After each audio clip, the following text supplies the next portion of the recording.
morning, guys. It's about 8 o'clock in the morning. Just getting everything set up and ready to go. Gonna fill up our Ryobi 4-gallon sprayer with a little bit of glyphosate for a couple jobs that we have today, and then we're gonna go get fueled up. All right, we're gonna grab our glyphosate right here. It's a pretty small bottle because I don't use a whole lot of it, as opposed to a lot of these other chemicals.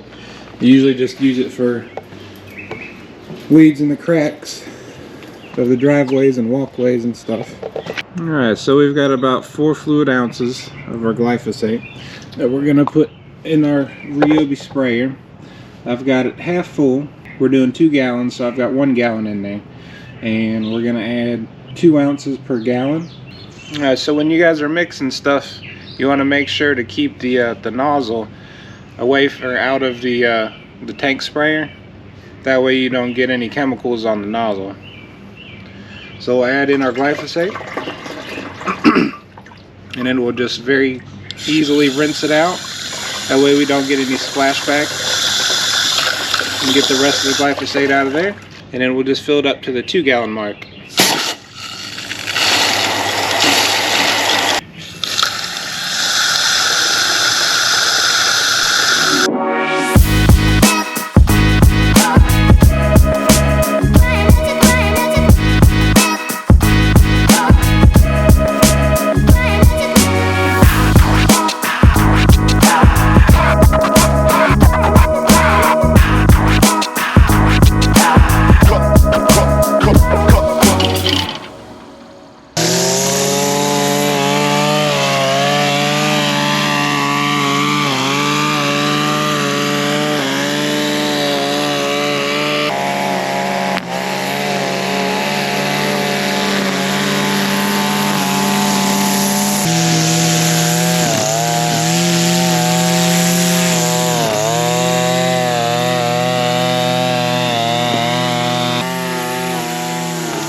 Alright guys, this is the finished product. We mowed, weed-eated, edged, and blew off the hard surfaces. Next we'll do some weed control on the hard surfaces with a little bit of glyphosate.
So a lot of this stuff we've already sprayed.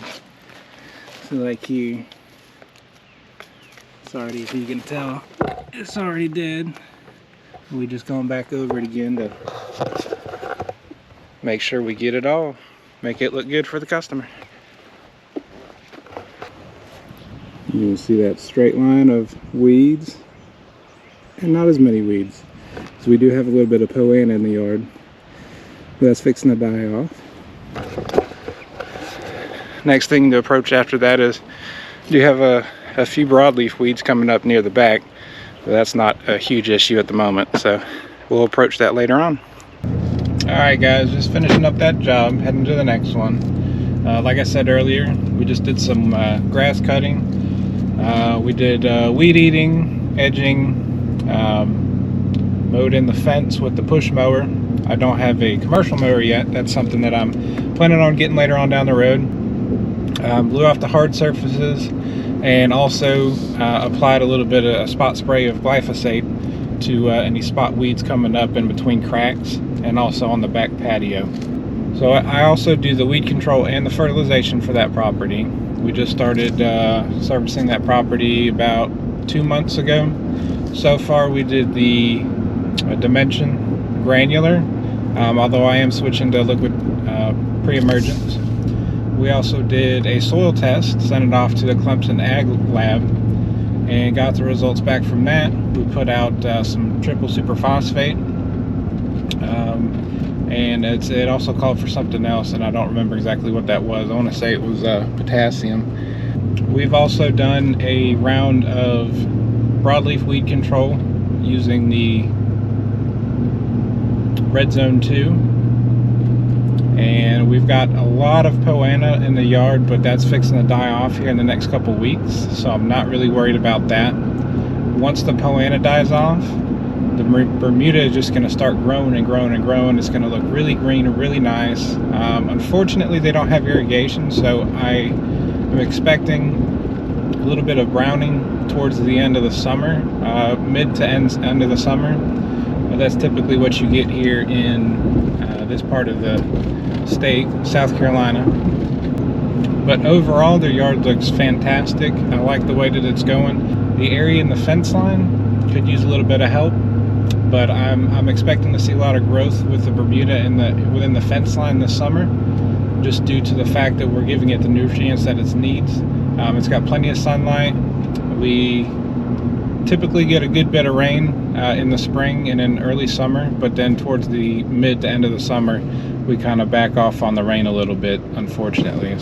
So what I'm doing right now is I'm headed off to Lowe's to go get the bags of mulch for the job that the homeowner asked us to extend the mulch beds around the 3 trees in the front yard. That's not going to be a long job. It might take 30 minutes, maybe an hour at the most. but we'll get it knocked out either today or tomorrow. It'll look really nice, and I think they'll be really pleased with the outcome. So I got a little bit of footage for you guys of the Ryobi backpack sprayer. I really like it. I got it at Home Depot probably 2 or 3 months ago.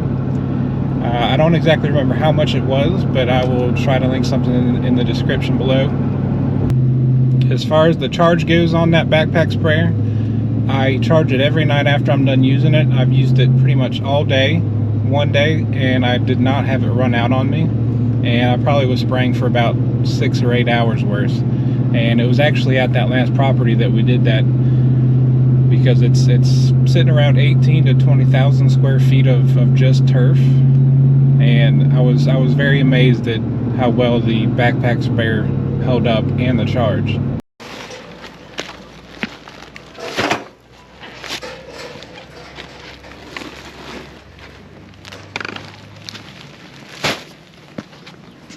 I think we depleted their supply. Alright guys, we're leaving Lowe's now, on our way to our last grass cutting job today. And then we've got the mulch job to do after that, just a small mulch job. And it's going to be the property that I was just at earlier today. And the reason being is because I sent off an estimate to a customer several days ago. And they just got back to me this morning as I was on the way to their house to do the mowing, and they said to go ahead with the mulch job and then get it done as soon as possible. So we've got the mulch, and we'll be doing that after this next job. I don't think I'm gonna have battery life enough to get that mulch job done. So the product that I'm using on the mulch job is going to be the preen mulch. It's bagged. I don't typically use bagged mulch, but it is a smaller job, and even a yard of mulch is going to be way too much for this job. Something else that I also use is preen pre-emergent when I do mulch jobs, but since I'm not getting a yard of mulch, I'm getting bagged mulch. I figured we'll try the preen mulch that already has the pre-emergent mixed into it. Alright you guys, so it's the next day, and sorry I couldn't get any footage of the mulch job. The batteries just didn't last that long. They take a really long time to charge. I will be fixing that problem today though. I'm going to go to Best Buy and get another battery and a charger. But anyways, after I got done and got home, after mowing this yard right here, I noticed that we have a problem on the trailer. I have a flat.